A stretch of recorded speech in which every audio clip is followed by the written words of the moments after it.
Et bonjour à tous, bienvenue si vous nous retrouvez sur France 24. Il est 13h30 à Paris, bienvenue dans ce club du mondial. Rendez-vous 100% foot de la mi-journée. On va évidemment découvrir la team du jour, vous connaissez bien maintenant. Salut Xavier Barret. Bonjour. Salut Elisabeth. Benoît. Bonjour Elisabeth, bonjour et c'est parti donc pour ce grand jour pour l'équipe de France. La compétition qui reprend de plus belle, hein. On a un gros programme aujourd'hui, on va regarder le sommaire de ce soir. L'équipe de France qui joue son quart de finale. Rendez-vous est donné à 22h face au Maroc. Les Lions de l'Atlas déterminés à poursuivre sur leur lancée. C'est une place en demi qui est en jeu aujourd'hui. Benoît. Et chaque camp y croit, les deux équipes qui n'ont toujours pas perdu le moindre match et ont pour objectif de préserver leur invincibilité. Voilà, un match en jeu et déjà une question qui se pose. Ce sera notre « Il faut qu'on en parle aujourd'hui ». Comment les Bleus peuvent-ils être arbitrés ce soir par des Argentins? Et oui. Dès qu'un match devient décisif, les supporters se demandent souvent pourquoi tel arbitre a été désigné par la FIFA. L'exemple du corps arbitral 100% argentin pour ce quart en est la preuve. On en débattra évidemment avec vous, Xavier. Voilà, et puis comme chaque jour, le Mondial 2.0 vu par nos réseaux sociaux, la traîne du Mondial. Elle revient sur la pause d'hier, hein. Pas de match et du coup des supporters complètement perdus chez eux, n'est-ce pas messieurs? Perdus au point de redécouvrir leur famille, leurs femmes, leurs enfants à qui ils n'avaient plus adressé la parole ou presque en soirée depuis le début de cette Coupe du Monde. Voilà, perso ça m'a beaucoup fait rire, je m'y suis vue. On vous en parle dans quelques instants, vous avez le programme, le club, c'est parti, on y va.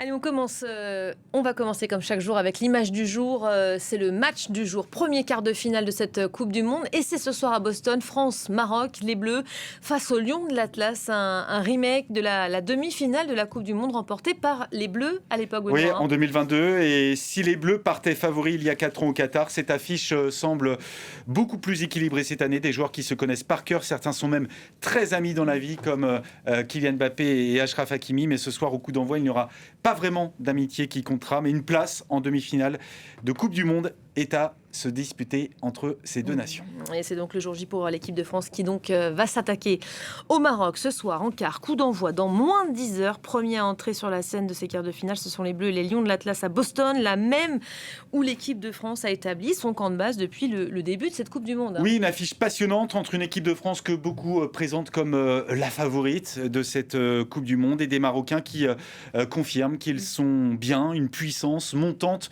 du football international après une qualification arrachée dans la douleur face à de rugueux Paraguayens. Les Bleus qui vont se frotter à un adversaire d'un tout autre calibre, très différent d'ailleurs dans l'esprit du jeu, et vont devoir hausser également leur niveau d'un cran s'ils veulent atteindre les demi-finales. Les demi-finales, c'est d'ailleurs l'objectif qui a été fixé par la Fédération française de football. On va écouter tout de suite le sélectionneur Didier Deschamps qui était en conférence de presse hier. Le profil du Maroc n'est pas celui du Paraguay. Ils font partie des très très bonnes équipes avec de très bons joueurs. Ils ne sont pas là par hasard. Donc après le match, voilà, c'est une opposition avec des équipes qui aiment bien avoir le ballon, qui aiment bien attaquer, qui aiment bien marquer des buts. Donc il faudra être très performant demain parce que cette équipe du Maroc est de très bonne qualité. Bon, moi j'ai deux questions, la non-footeuse que je suis, la novice que je suis, mais vous dites un objectif de demi qui est fixé. Alors déjà, premier, on aurait pu se dire, on peut se fixer pour objectif la finale. Pourquoi un objectif de demi ?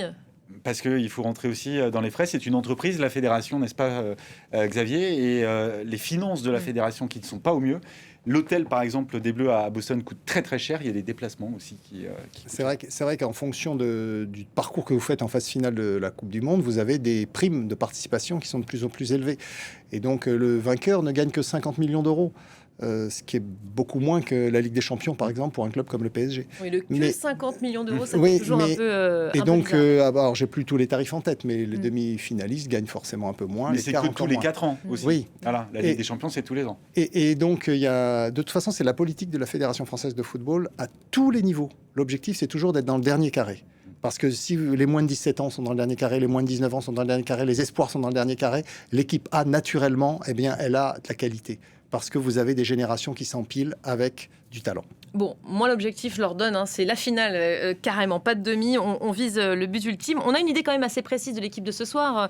Benoît, la principale interrogation, elle concernait, on en parlait hier, Aurélien Tchouaméni, du coup. Oui, touché aux adducteurs, on le sait, la veille du huitième de finale face au Paraguay. Et le joueur du Real Madrid va mieux. Il a repris l'entraînement collectif mercredi. C'est ce qu'a indiqué donc Didier Deschamps dans la conférence de presse qu'il a donnée hier. Mais il est très peu probable de le voir au coup d'envoi, ce qui n'est pas une bonne nouvelle, alors que ce soir, face au Maroc, ça sera sans doute une vraie bataille au milieu de terrain. Manu Koné devrait le remplacer. On va découvrir sans doute la compo probable des Bleus ce soir. Donc Manu Koné qui devrait le remplacer dans ce rôle de double pivot aux côtés d'Adrien Rabiot. Et devant, à en croire les dernières indiscrétions, c'est Désiré Doué qui pourrait débuter devant à la place de Bradley Barcola. Le profil de Tchouaméni qui risque de manquer pour contenir ce milieu de terrain marocain, Xavier. C'est vrai que Tchouaméni a un peu plus d'expérience, il a pratiquement 50 sélections alors que Manu Koné en a une quinzaine. Donc on a effectivement un élément d'un côté qui est plus expérimenté, mais ce sont deux joueurs avec à peu près les mêmes caractéristiques athlétiques, pratiquement de la même génération. Tchouaméni joue au Real Madrid, Koné joue à la Roma, donc on sait que c'est pratiquement du même niveau. D'ailleurs, Koné l'a démontré lors des apparitions qu'il a faites, puisqu'il était titulaire contre l'Irak, il était titulaire contre la Norvège, il était titulaire encore contre le Paraguay. Et l'équipe de France n'a pas vraiment souffert de l'absence de Tchouaméni, même si, compte tenu de son vécu, il présente quelques garanties supplémentaires. Doué à la place de Barcola, on aurait pu penser le contraire, que Deschamps aurait préféré le profil de Barcola pour notamment exploiter ces espaces que les latéraux marocains vont sans doute laisser. Surtout Achraf Hakimi, qu'on connaît très bien en France, puisqu'il joue au Paris Saint-Germain et qui a tendance à énormément monter. Sûr, ouais. Et donc le fait d'avoir un joueur très rapide comme Barcola qui pouvait prendre les espaces dans son dos, c'était la solution tactique qui nous semblait la plus logique.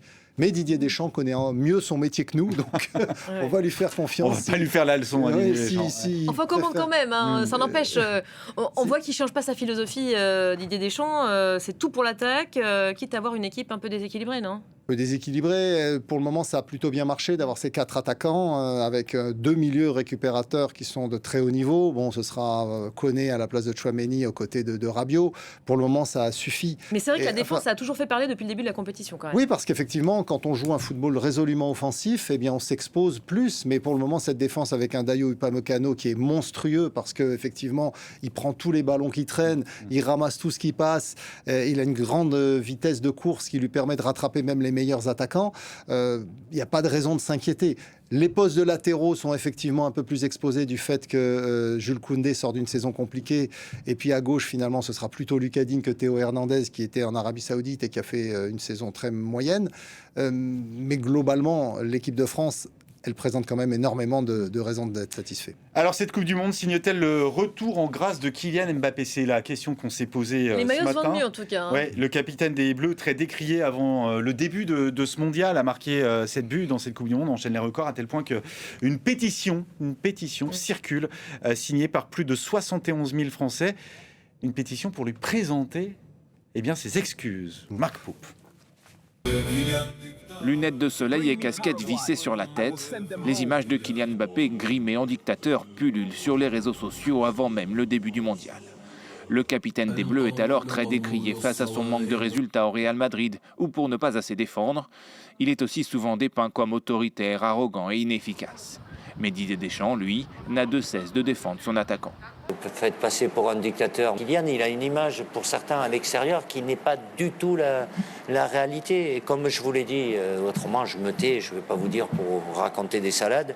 Depuis le premier jour en stage où il est arrivé avec cet état d'esprit-là. Il y a eu du travail athlétique, il est là. Et il sait très bien aujourd'hui, c'est un joueur hors norme sur le terrain, ça l'a toujours été. Et effectivement, depuis le début du mondial, Kylian Mbappé fait mentir ses détracteurs avec brio. Auteur de 7 buts, il enchaîne les records. Il a ainsi marqué 11 fois en phase à élimination directe depuis la Coupe du Monde 2018. C'est plus à lui seul que toute l'équipe du Brésil sur la même période. Il reste surtout invaincu en Coupe du Monde car la victoire au tir au but de l'Argentine en 2022 est officiellement considérée comme un match nul. Une prestation hors norme qui pousse certains à la contrition. Une pétition en ligne baptisée « Kylian pardonne-nous » présentant les excuses des Français à l'attaquant des Bleus a recueilli plus de 71 000 signatures. Moi, citoyen de la République, je reconnais avoir douté de Kylian Mbappé, fleuron de notre nation et génie du ballon rond. Je retire solennellement chacune de mes paroles malveillantes et lui présente mes plus plates excuses. Tu es l'un des plus grands joueurs français de tous les temps. Je t'aime, Kylian. Une pétition qui s'accompagne aussi d'une chanson qui pourrait bien devenir, en cas de succès des Bleus, la bande-son de cette Coupe du Monde. Pardon Kylian, la France est avec toi. Pardon Kylian, bras croisés comme toi. Le foot il a changé, t'en es devenu. Bon, pardon Kylian, ok, mais on préfère VG Dream quand même. Non, mais il y a carrément une chanson pour lui demander pardon. Oui, mais ça, c'est habituel dans le football anglo-saxon. Dans tous les clubs anglais, les joueurs principaux ont leur chanson. Donc, c'est très bien que ça arrive aussi en France et autour des joueurs de l'équipe de France, parce que c'est vrai que Kylian Mbappé a été très critiqué pour son choix d'aller au Real Madrid, de quitter le Paris Saint-Germain. Il va au Real Madrid et c'est le Paris Saint-Germain qui devient champion d'Europe sans lui. Non, même dans les cours d'école, les enfants voulaient plus mettre le maillot quand il était floqué Mbappé. Absolument, donc ça a joué contre lui, mais on voit qu'avec l'équipe de France, il a toujours été là. Il y a 4 ans déjà, la Coupe du Monde, il avait tenu un rôle essentiel, meilleur buteur de la compétition avec 8 réalisations. Là, il est encore au rendez-vous.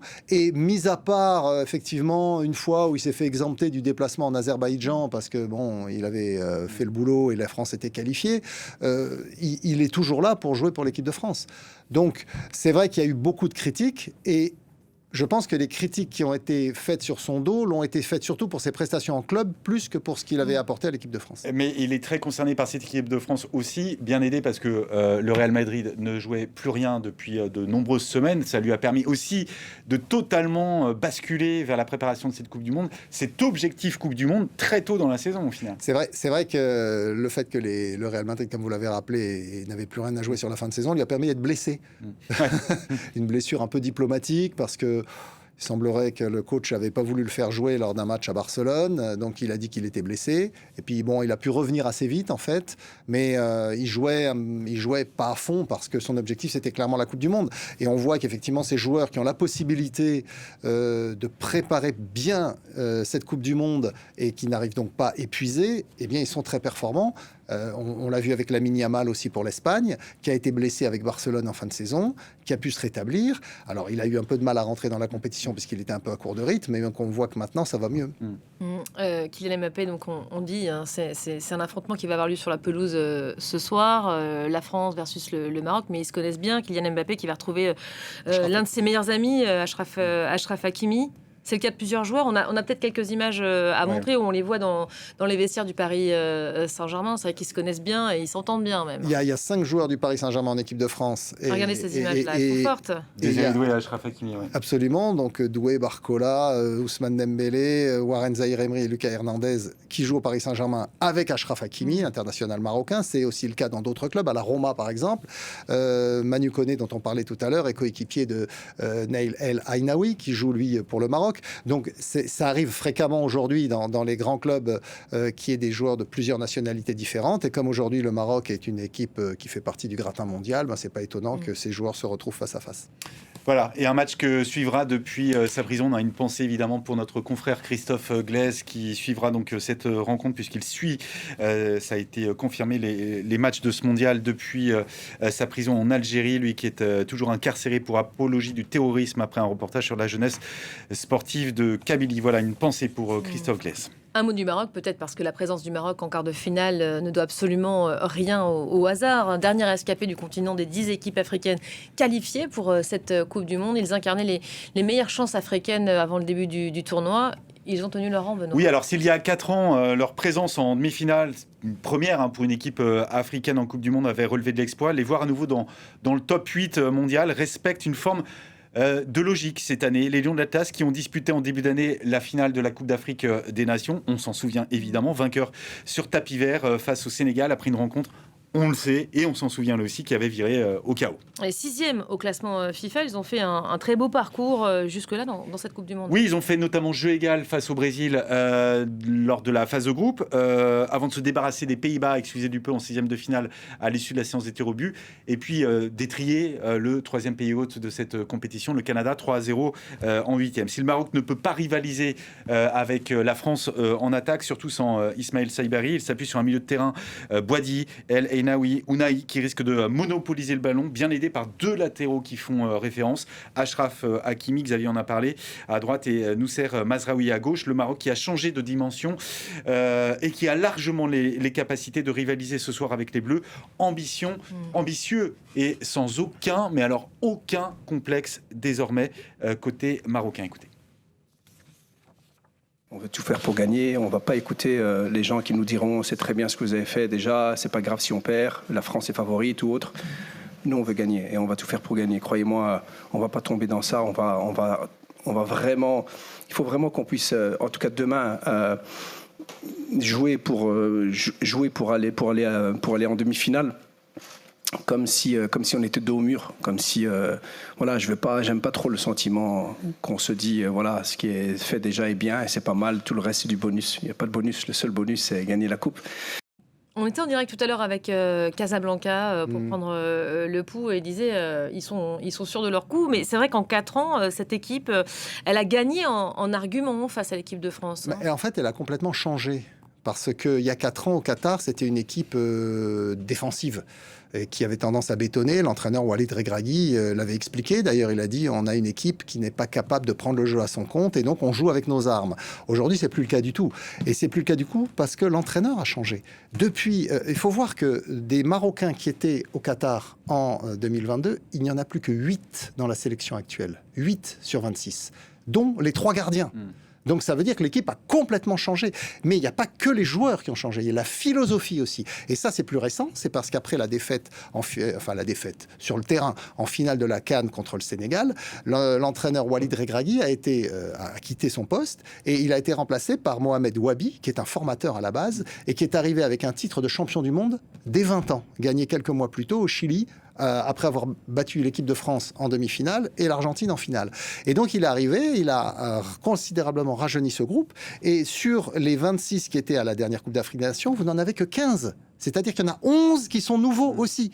Et moi, franchement, j'avais des doutes sur la capacité du Maroc à être performant en aussi peu de temps. Et c'est ça qu'il faut saluer, c'est la qualité du travail effectué par Mohamed Wabi, qui est maroco-belge, enfin belgo-marocain, qui a su en un temps très réduit constituer une équipe hyper compétitive en renouvelant en grande partie cet effectif. Et ça, c'est pas donné à tout le monde. Et on va s'arrêter sur un joueur dont vous aviez envie de parler, Xavier, c'est Naïl El Enaoui. Oui, parce que c'est vrai qu'on s'est beaucoup attardé sur son compère du milieu de terrain, en l'occurrence Ayoub Bouadi, qui a été formé en France, qui est né à Senlis, qui a été formé au LOSC, qui est d'ailleurs toujours sous contrat avec le club de Lille, et qui vient de rejoindre l'équipe du Maroc, alors qu'il était dans l'équipe de France Espoir il y a encore quelques mois. Mais Naïl El Enaoui, lui, il a une histoire assez incroyable, parce que son papa était un des grands champions de tennis du Maroc, était d'ailleurs le grand champion du tennis du Maroc dans les années 90-2000. Il a été numéro 14 à l'ATP et il est marié avec une Française. Donc Naïl est né à Nancy.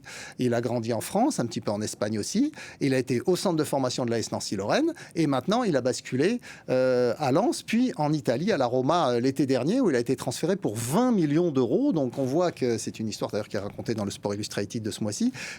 On voit quand un gamin a des qualités et des gènes de sportifs de haut niveau, il peut s'adapter dans un sport ou bien dans un autre. Papa tennisman professionnel de haut niveau, eh bien le fils joue au foot en équipe nationale. On a le cas aussi en France avec les frères Escudé.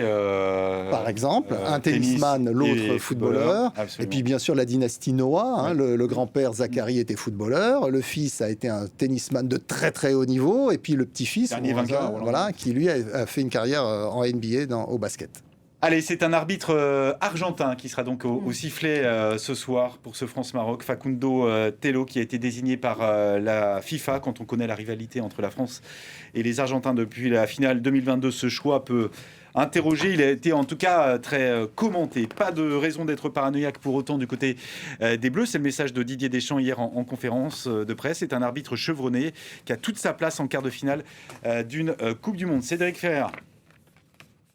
Depuis quelques jours ici aux États-Unis, l'arbitrage est devenu un sujet de conversation, en fait surtout depuis le match entre l'Argentine et l'Égypte, arbitré par le Français François Letexier. Avant le match, les Argentins se plaignaient d'avoir un arbitre français par rapport à la rivalité entre l'Argentine et la France depuis la finale de la Coupe du Monde 2022. Sauf qu'à la fin, l'Argentine a gagné avec ce scénario miraculeux 3-2 contre l'Égypte. Et ce sont les Égyptiens qui se sont plaints cette fois de l'arbitrage et de, selon eux, les nombreuses fautes oubliées par François Letexier. Avant ce France-Maroc, c'est cette fois un arbitre argentin qui a été désigné, Facundo Telios. Cela, évidemment, a provoqué de nombreux commentaires également. L'équipe de France assure ne pas en faire un sujet, car il faut rappeler que Facundo Telios est l'un des meilleurs arbitres sud-américains. Il avait, par exemple, arbitré il y a 4 ans le quart de finale déjà entre le Maroc et le Portugal. Il a arbitré la finale de la Copa Libertadores, ce qui est l'équivalent de la Ligue des Champions en Europe. Il avait été aussi le seul arbitre non européen à officier lors de l'Euro 2024. Bref, l'expérience, il l'a et ce n'est pas un sujet pour l'équipe de France, comme l'a confié Didier Deschamps en conférence de presse avant ce match. Il y a toujours des décisions qui peuvent amener à discussion. Tout dépend de quel côté on se situe. Mais moi, je considère que voilà, l'adversaire, c'est le Maroc. Je ne vais pas considérer l'arbitre comme un adversaire. Bien au contraire, il est là pour faire en sorte d'appliquer le plus justement possible les lois du jeu. Malgré tout, la prestation de Facundo Telios, l'Argentin, sera regardée, car l'arbitrage, souvenez-vous, on en a beaucoup parlé lors du précédent match des Bleus contre le Paraguay, ce 8e de finale où les Paraguayens avaient été extrêmement agressifs sans pour autant récolter un carton jaune. C'était l'arbitrage de l'Ouzbek Ilgiz Tantachev. Cette fois-ci, ce sera totalement différent puisque Facundo Telios, lui, lors de ses 2 premiers matchs arbitrés dans cette Coupe du Monde, il avait sorti 7 cartons jaunes, un tout autre style. Cette fois, il n'y aura pas de passe droit et les tacles maladroits seront normalement bien sanctionné. Bon, il y a une question qui se pose aujourd'hui, c'est le « il faut qu'on en parle ». Je lève mon petit doigt pour poser ma question, mais est-ce que les Bleus peuvent être décemment arbitrés ce soir par des Argentins? Non pas 1, mais 5 arbitres argentins qui vont officier ce soir. Ça fait quand même beaucoup parler en France. La FIFA n'avait pas la possibilité de désigner d'autres nationalités pour évacuer toute forme de suspicion autour de l'arbitrage qui fait déjà beaucoup parler, on vient de le dire. Cédric Ferreira l'a fort justement rappelé, les Argentins ont été arbitrés par des Français lors du match précédent. Donc il y a les grandes fédérations qui mettent un point d'honneur à avoir chacune un arbitre sélectionné pour la Coupe du Monde. La France, en plus, on a 2. Il y a Turpin et il y a Letexier, qui sont d'ailleurs les 2 premiers au classement mondiaux. Donc, forcément, la FIFA veut prendre aussi les meilleurs arbitres. Et après, il faut tenir compte du fait que ces arbitres-là ne peuvent pas officier pour leur pays, évidemment.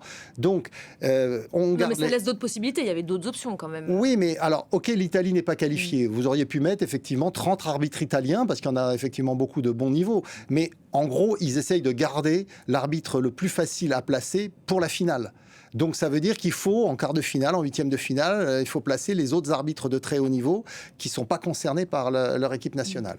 Donc c'est effectivement une espèce de pulse avec laquelle la commission des arbitres de la FIFA, qui est présidée par l'Italien Collina, qui est un arbitre très connu, essaye de composer à chaque fois. Il y a une petite déclat d'ailleurs de Collina. On est globalement content de l'arbitrage, mais avec un tel nombre de matchs sur un temps aussi réduit, c'est normal que certaines choses ne se passent pas comme prévu. Personne ne peut remettre en question l'intégrité des arbitres de cette Coupe du Monde. Une question, Xavier, la Fédération française qui a posé réclamation pour essayer d'annuler le carton jaune de Michael Olise, elle n'a pas obtenu gain de cause. Non. Il aurait peut-être fallu que Emmanuel Macron appelle directement Gianni Infantino. Est-ce que ça peut avoir quand même une influence sur la prestation ce soir de Michael Olise et les consignes de Didier Deschamps? Attention, parce qu'un 2e carton jaune, c'est synonyme de suspension pour une éventuelle demi-finale. Alors, pour un joueur défensif, oui. Mais bon, Michael Olise, tout le monde sait que ce carton jaune, il a été attribué effectivement à tort, mais c'est un joueur offensif, en plus un joueur qui d'habitude reste extrêmement zen. On peut penser que le match contre le Maroc, en tout cas on le souhaite tous, n'est pas le même profil que le match contre le Paraguay. On va passer à notre mondial 2.0, c'est la trend du jour. C'est la séquence qu'il attend. Mais forcément, mais moi aussi, depuis le début, j'attends ce moment. On va voir quoi, des pieuvres, des ânes? C'est une séquence qui va beaucoup parler. Des gens qui rament. Non, mais tu vas voir, Xavier, moi ça m'a fait beaucoup parler. Alors peut-être vous un peu moins, mais je suis sûre que vous avez des femmes à la maison qui ont réagi pareil. Quand il y a une parenthèse, un soir sans match, mais qu'est-ce qu'on fait? On redécouvre sa famille, sa femme et ses enfants, regardez. Je suis pas sociologue, mais si vous ressentez un manque parce qu'il n'y a pas de match ce soir, le football a pris une place trop importante dans votre vie. Profitez-en pour éteindre la télé, observez autour de vous. Dans votre appartement, il y a une personne qui parle, c'est votre meuf. Allez la voir. Vous n'avez pas pris de nouvelles depuis Afrique du Sud, Mexique, c'est important. Faites quelque chose, emmenez-la au restaurant, relancez ce projet bébé, profitez des proches, c'est très important. Puis si vous n'avez pas de meuf, il y a le 5e tour préliminaire de la Ligue des Champions ce soir avec des équipes bulgares.